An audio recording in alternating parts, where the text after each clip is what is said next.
Oh, we just got the new project moved in the shop here. This is a 1953 Chevy truck that's going to be getting cut up all different ways.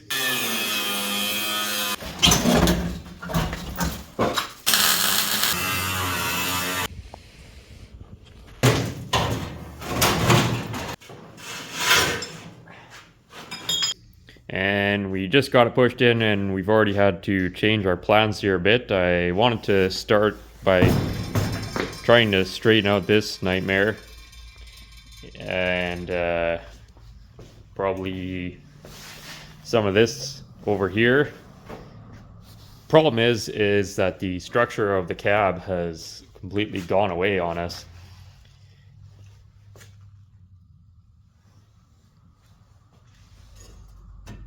Actually, if you look at it from the front, you can't really tell in the video, but the cab is sitting like this, like it's sitting lower on this side because it's just collapsed.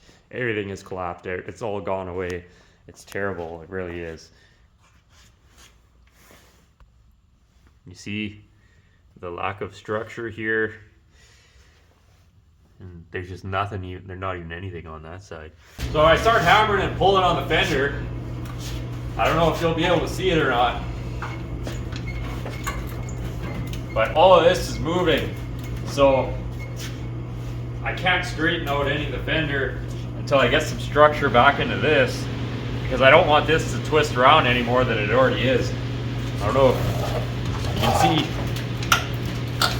Watch right here. As I lift up on the cab, you can see the whole thing is just, there's nothing even attached here anymore.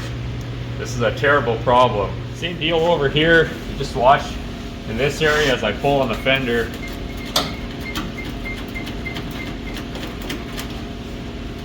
Like I said, I don't want this to like tear off or something, because it's just gonna make it even harder to fix. So I've decided to just start by tearing the entire front end off, getting rid of the fenders, the hood, all this garbage, and that'll give us plenty of room to build some structure back into these pillars here, and then we'll go from there, I guess. I don't know. The plan keeps changing every minute here, so I think the best thing we can do is just start doing stuff and let the rest sort itself out.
So even though we're just hacking this thing up, I'm actually kind of curious now as to what the history of this truck is and what it was used for.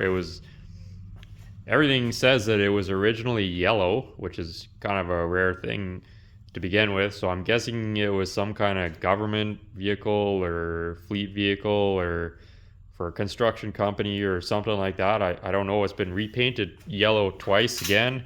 It's had all kinds of horrible lead bodywork done to it. It's got a black pinstripe on it, and they also pinstriped the grille black. And then the really bizarre thing is that this entire truck, from what I can tell, they took the entire thing basically down to the frame and they painted like everything yellow. Like steering box is yellow, all the frame rails are yellow, all the suspension is yellow, the brake hoses are yellow. I'm sure if we peel this off, there's probably yellow under here. Yep. Painted the torque tube yellow, rear end, rear brake lines, even the inside of the frame, they painted yellow. And it did have a box on it because you can tell by the overspray on the cab, but somehow all this ended up yellow as well. And even underneath, everything is yellow too. So I don't understand. And then after they painted it yellow, they went over it with this heavy undercoating. So like, I don't know if this is some kind of government job here. It's also had all kinds of random junk added onto it. And appears to have had even windshield washers added to it. That's where the pump was. I wonder if this thing wasn't at like a mine or something like that, and they were trying to paint everything to keep it from rusting, because the rust on this is, for at least for this part of the world, it's really pretty severe. They usually don't rust quite nearly as bad as this out west here. And even the frame, if you go down here, it's rotted out on it. So I do have another frame that we're going to be using on it. This is just temporary, but yeah, the frames generally don't rot out here. But anyways, if anyone out there in Saskatchewan recognizes this thing or knows what it had been used for, let me know.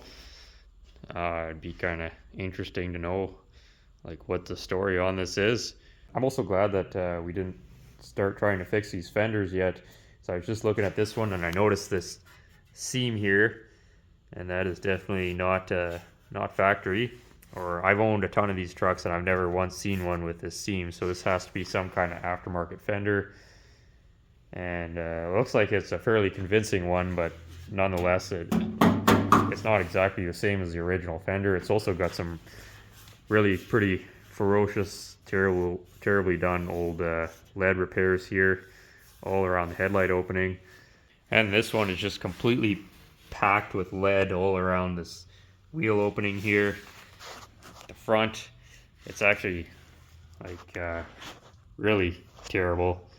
They didn't even like they didn't weld anything even. They just like, it's all torn through here and they just leaded it back together, and obviously it didn't hold up all that well, and then it got smashed again. So I think we're still gonna try to straighten these fenders out at some point, but when I have some money again, I'm just gonna try to find a better set of matching fenders for the front.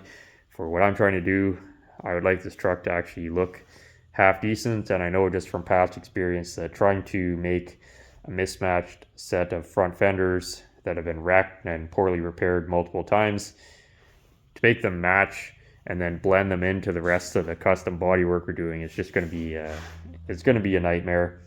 So even though I don't have the budget for it right now, I am going to keep an eye out for a matching set of front fenders when I do have some cash. And I think that will just put us further ahead, and then we'll smash these back into shape at some point just for the sake of it. And then these can still be used on like some kind of beater truck or something where you know, having it look nice isn't entirely important. I think we can still save them, but just not for what I'm trying to do here.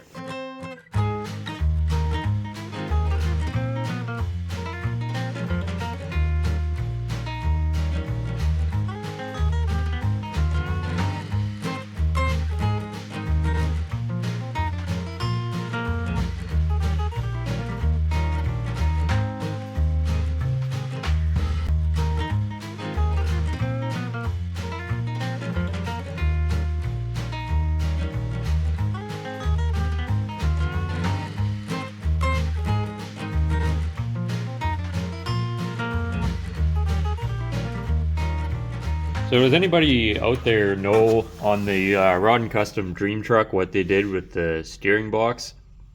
Obviously, once this thing is sectioned and channeled, this is not going to fit in the cab anymore. I was thinking just hack it off, put in a bushing or a bearing and a seal of some kind in the end, and then just use a U-joint here to re-angle the steering shaft so it'll actually fit. But I'm curious to know what they did on the Dream Truck to make it all work. Well, I don't know how this keeps happening, but I keep somehow ending up with these horrifically rusted out trucks. Just not fair, you know? The problem we have here is that there's actually nothing holding the front of this cab up right now other than the pedals. It's resting on the pedals and on the starter button. Other than that, there's literally nothing. There's just, can you see that moving when I lift up? Hopefully. And this is all just, it's all just gone away. The only thing holding this up here is like this little tiny piece of metal right here and this little piece right here. So this is all in danger of just total collapse, and I can't. Normally I start out by fixing these first, but the problem is I don't want to brace. I have to weld a brace in here to do that, because otherwise it's just gonna flop over if I cut this off. But I don't want to brace this because the floor isn't, it's not, the cab's not sitting in the right spot right now, especially on this side. I think we already showed that the cab has a significant slant to it, and you know, sure, there's maybe a little bit more here, but it's like, you know, again, this is all just paper thin. There's not really anything there. You can see where it's all broken off from the main support, and we'll try lifting this side up if we can get the, you see that moving independently of itself. So we have some, I don't know, it's like putting the cart before the horse. Where do you even start out on something like this?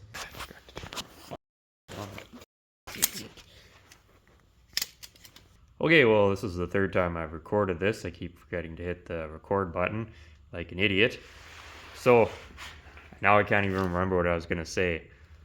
Where were we? Oh yeah, the cab is collapsed, right? So what I need to do is I need to get this cab situated in the correct position in relation to the frame. And so in order to do that, what I've done is I've leveled the frame out, made sure it was squared up, and then the thing we don't want to do is we don't want to measure down to the floor to set our height, because the floor is never going to be correct. It's all wavy and lumpy and whatever. So we need to create some kind of a datum for ourselves to actually measure from. So what I've done here is I've taken a piece of 2x1 and I've tack welded it onto the frame, and I tack welded it in the same spot on both sides. So this is all level in relation to the frame. And now what we have is we have an actual point as to which we can measure and set the height of our cab. Now, if we look at this, we know we could jack this up and we get a fairly close idea of where it's supposed to be. But then again, the other problem now is we don't have anything to hold it. So what I can do now is I can jack up this cab. I can set in a shim or a brace or whatever I got to do. I can tack weld this, the shim or the brace from here to here. That will anchor this just long enough where I can start cutting stuff out, and then I'll know or be fairly confident that it's not going to twist on us too bad. So we'll start out just by measuring the passenger side, which we already know is substantially lower than it's supposed to be. And we measure here. I can't really do this one-handed, but it's 1.125" from here to the top of this. Here's the driver's side, and when we go to measure on this side, I think we're at 1.5", or give or take 1.5". However, I know just from just from looking at the pedals and the way that the cab is resting on the tops of the pedals here, and looking at the floor here, you can see the floor again on this side is higher than the rest of the cab, and again, this is completely, it's not even attached. So I do know as well that this side has to come up. Now I'm gonna I think what we're gonna do is we're gonna raise this up 2 inches here on both sides, see where that gets us, and if I'm happy with it, then we'll tack weld everything in place.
Well, I've been doing a lot of cutting and stuff, but not much explaining, which is probably a good thing because nobody wants to hear me talk. But here where we are now, kind of interesting. I was correct that they did pull this whole truck apart. You see the yellow paint on the top of the frame there? I thought maybe, well, maybe it's some kind of factory thing, but we go to the back here. See, pretty obviously non-factory stuff welded on the frame here with yellow paint on it. Same on this side. And plus it seems unlikely that the factory would paint over brake hoses and everything else. So yeah, this truck was rebuilt, like basically completely rebuilt at some point. So it's probably some kind of company truck or government vehicle of some kind. Kind of interesting. Oh yeah, you can see the yellow paint on the pedals too. Neat. Not that any of that matters. A bit too late for restoration on this one, I think, but we got the floor cut out. I actually have to replace all this floor, but what I'm doing right now is I'm just leaving that because I don't want to cut it all out all at once, because then the back of the cab is just going to buckle and then I don't have anything supporting it at all. You see we got jack stands under here supporting something. I was going to build an elaborate jig like I did at the front here, but I don't have enough metal. Metal's expensive, and I would have had to build a a thing to go around the torque tube. So like, how much time do you want to spend building a jig when I'm just going to end up cutting it all off anyways? So I'd rather just I'll just gamble with the jack stands here. It'll be fine. We also just tack welded in some temporary bracing here. All this has to be cut out too, so I don't get too carried away with that, but I just wanted to get something holding the rest of this together. Otherwise it's just gonna, I didn't want it spreading or doing any kind of weird stuff there. I suspect when it comes time to put the doors on, we're gonna have to porta power this cab a bit just to get it all squared up. It's usually the case on these. 70 years of being bounced around, they usually get tweaked out of shape. But I can't fit the doors on yet because this is all rotten down here. And yeah, I decided the plan is to get the floor in before I do any of this. That way there's at least, something there. We're getting ahead of ourselves again. What we're gonna do now is we're gonna start working on channeling the cab.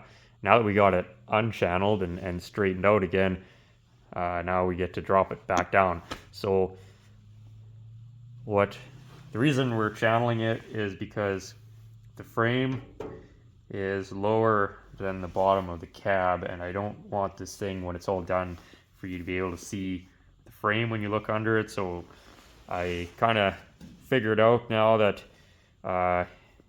if I channel it 1 inch or so, and then because we're doing like fadeaway style fenders on it, the bottom of the doors are going to be modified. So the bottom of the doors will have we'll do like a step here, like on the 55 to 59 trucks, to come out, and then that'll kick down like 1 inch. So between this and the bottom of the doors, or the bottom of whatever is going to be here, that'll cover up the frame, so you won't be able to see it when it's all done. It's a lot of work for 1 inch, because now I gotta remake all this floor and how all this fits together, but I guess it's all rotten anyways, so it doesn't really matter at this point. We'd have to make it all. So I guess there is some benefit to starting with a truck this rusty, is that we're not using any of the rusty parts, so it really doesn't matter too much. So the way we're gonna channel this cab is pretty crude, but I think it'll get the job done, and that's kind of all that really matters to me. So what I did here is I took a piece of 1x1, and I'm just going to weld it onto the top of the original rocker panel here. Then I got a bunch of like 2x1 rectangle tubing, so we'll run supports for the floor we'll build supports for the floor using that. And we can tie our cab mounts into the 2x1 and into the sides here.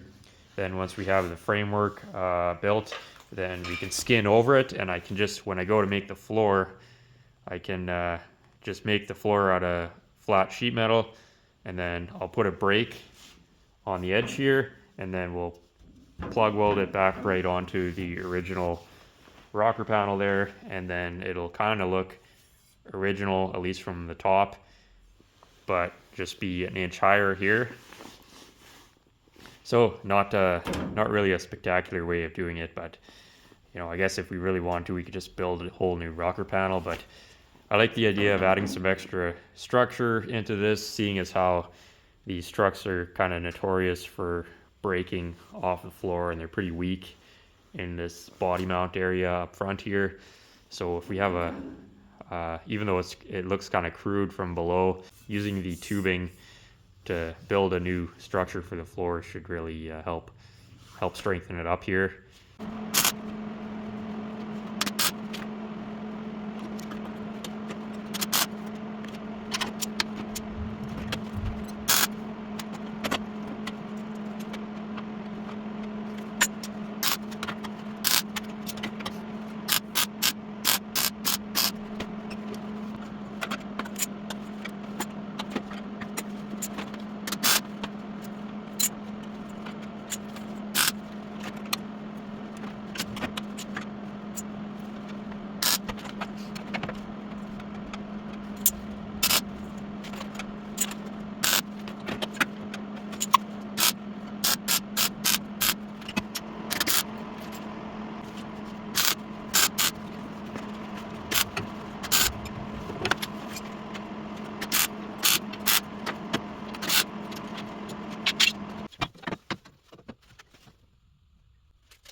Okay, I got the front two supports tack welded in here. I just tack weld them.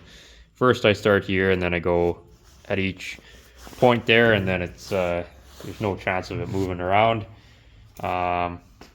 This front one here, it's not going to span the entire length. I just put it in there so that I can get both sides. I know they're both going to be square. And then what I'm going to do is we're going to run the original style transmission bolt-on cover here. I don't know what engine and transmission we're putting in this yet, but we're going to have the same style bolt-on cover here. So I'm going to just recreate that. What I'll do once we get a little more structure into this is I'll run a brace from this bottom body mount support here. We'll run it up to here into this temporary brace that we have tacked on here. We'll just tack weld a support there. Then I'll go ahead and I'll cut this open, and then we'll add in our supports from front to back here, and then that should all tie that together. Hopefully some of this makes sense. I know there's a lot of different things happening right now, but yeah, I just don't want to cut this out yet, because if I cut it out, then there's literally the only thing supporting it is this, and so it's just going to want to twist. And that's a problem these trucks have, even with the stock mounts, is they always twist and break off here, and they buckle here where the opening is.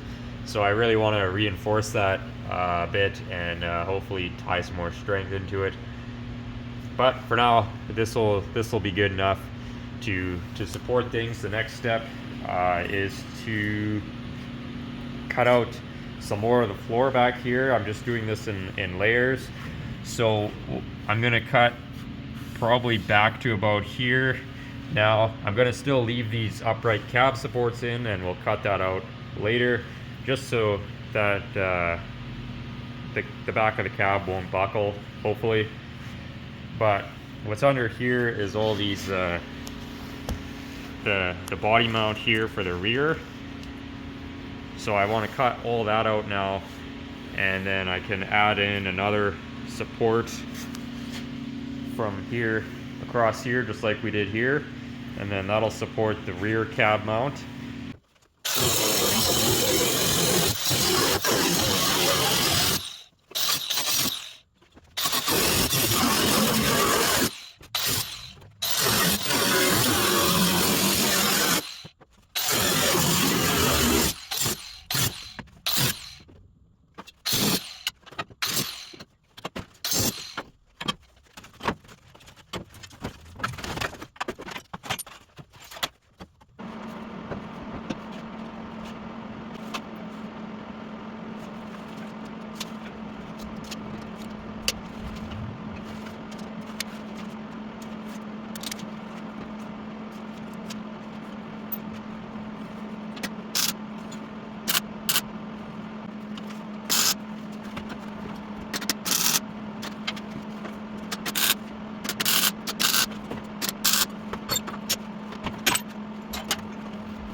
Okay, we got our three main supports in here now. Our body mounts are going to be located at the front one in the factory location, at the rear in the factory location, but we're not using these original mounts because I don't think I mentioned in this video or not, but we are molding the bed on this. We're building a custom bed and it's going to be getting molded to the cab. So in order to pull that off successfully, we have to incorporate more structure into the mounting of the cab and everything else. So these stock style rear mounts are going to allow too much movement in the center of the body, and so what we're going to do is we're going to build a mount similar to the front one here, that's and then just run like a rubber bushing type mount at the front and the rear. But because I'm not using this frame is just for mock-up. I'm not going to build that right now because that would be kind of pointless. So that's kind of a deal with it later situation. We'll just set it down on the frame here for now with the shim or something, and that'll be fine.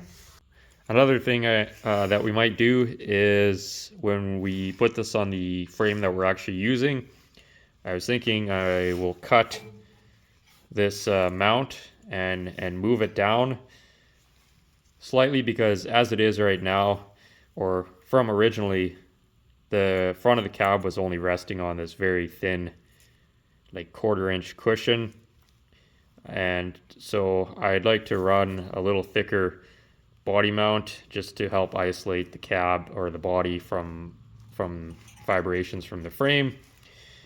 So we'll probably end up moving these mounts down slightly and just doing something like that. This is all a future problem. These are thinner than the original body braces at the front. The original ones are about 1.25 inches. So we are going to have like a 1/2 inch thick mount here, but I'd rather run something thicker like on the later trucks or like on more newer vehicles. Again, just to help isolate some of that vibration and what have you. I'm not going to overthink this too much because this probably isn't ever going to be getting used as a truck, but we still want to, you know, try and at least, we don't want to deal with any flexing or stress cracks where the bed joins the cab. Essentially, it's just going to be like an El Camino or Ranchero, where the, I don't know if Rancheros are unibody, are they? I don't know. We'll say it's going to be like an El Camino, I guess, whereas it's basically just a car, you know, with a truck bed. So without overthinking things too much, I'm just going to build the body mounts and the structure of the body the same way that I would approach, you know, building a car.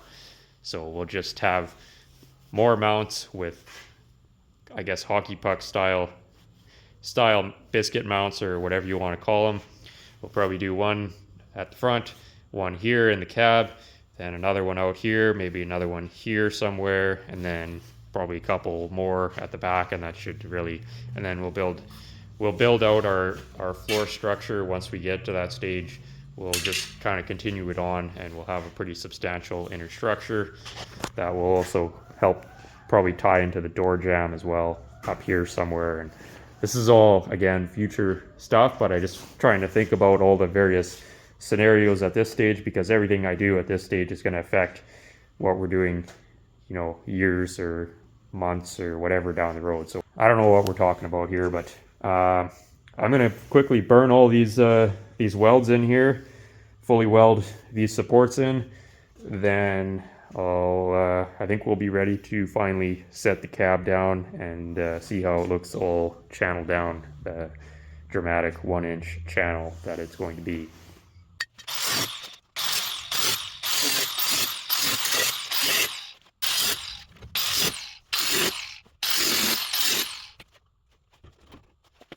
All right, time for the big dramatic moment where we drop this thing down and see if our calculations were correct, or if we ruined this super rare and desirable cab that they only built like a couple million of and you can still buy brand new.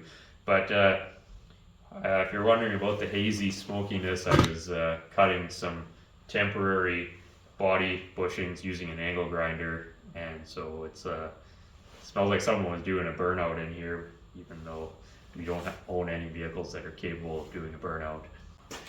So without further ado, let's knock out these temporary braces here and this jack stand, and let's set it down in frame. Cool.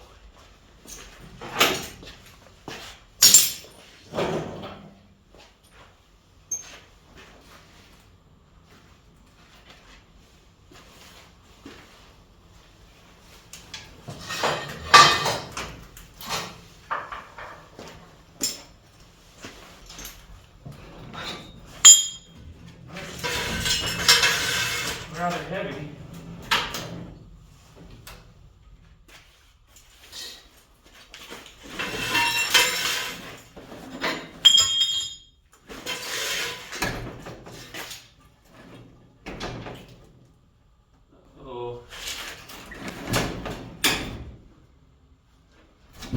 Well, in my haste and excitement, I forgot to trim out the back of the cab here, so we're not quite down all the way. Also, there's a bunch of junk up here that's hitting on the firewall that I was hoping not to cut any of this out until later, but you know, I guess it's got to go anyway, so there's no point in getting sentimental about it. Plus, it's all just a bunch of rotten, crusty garbage that's not good for anything anyhow, so it's not really no point in keeping it. Just get it out of the way.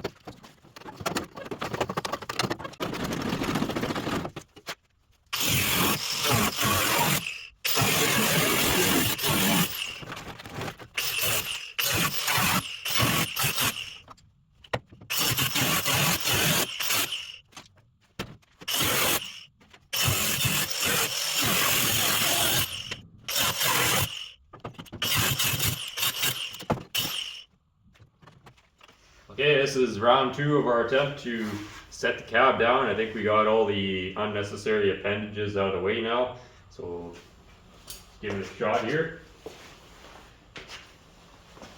Can't go any worse than the first time.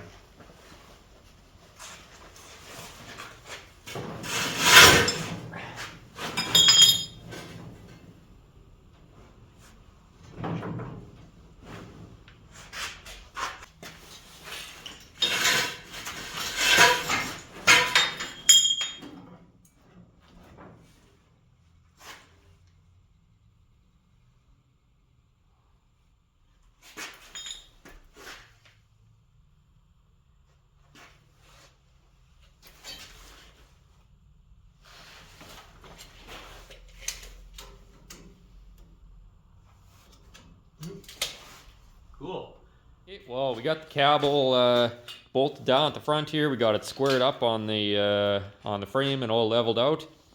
So that, I'd say that's a total success story. I do want to add, I think, another support across here just above the frame rail. And then, like I said, we'll be adding supports here for the transmission cover. But as of right now, we got some stuff going on in here, so that's looking promising. I'm not sure what's coming up next. Either we start sheeting out the floor, or probably the logical thing would actually be to start rebuilding the bottom of these posts now, get these actually anchored in solid. It's kind of boring, but that probably makes sense. Anyways, no point in talking about what we're going to do. We'll just show you on the next video. I don't know. The plan constantly changes, so just stay tuned, I guess. It's actually, we ended up, by the time the smoke cleared, we're about 1.25 inches of channel, which suits me just fine. That'll work out perfectly for concealing the frame by the time we get all the other custom modifications done.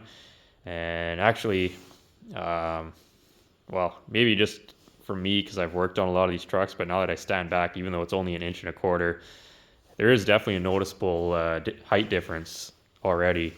So that's cool. Of course, it completely messes everything else up. Now the rad support's too tall, none of the pedals fit, nothing fits, but we'll solve that later. I don't know if we mentioned already, but this truck is also getting sectioned and chopped, so it's going to be pretty low, not like laying on the ground low, but definitely low for sure. So that'll be fun. Before you yell at me and tell me that there's a better, faster, easier way to do all this, I agree that there is, but this is all pretty uncharted territory here. I've never actually built a chicken truck before, would you believe? And from what I can tell, no one else has either, so we're just going to make it up as we go here. Mistakes will be made. Things will have to be redone or reworked, or disasters will happen, and just out of sheer stubborn will, we'll keep going on it. The only thing holding me back on this is money, so, but whatever. That's same for any project. So if you're going to, yell at me or whatever, it's probably too late, because if you're watching this, I've already moved on to the next step. And we're just going to keep proceeding onwards blindly until this starts to look like something. Also, one other thing about some of you have been mentioning that there's something goofy going on with the comment section on YouTube. Comments aren't showing up, or they're disappearing or being deleted.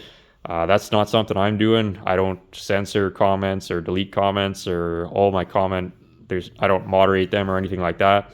So I've noticed something's goofy going on there too, but it's all on YouTube's end. It's got nothing to do with me. So if you want to complain about it, YouTube's probably not going to do anything. I don't know what their grand scheme is. So please keep the comments coming. From what I can tell, all the comments are still coming through on my end. If they aren't, then well, I don't know.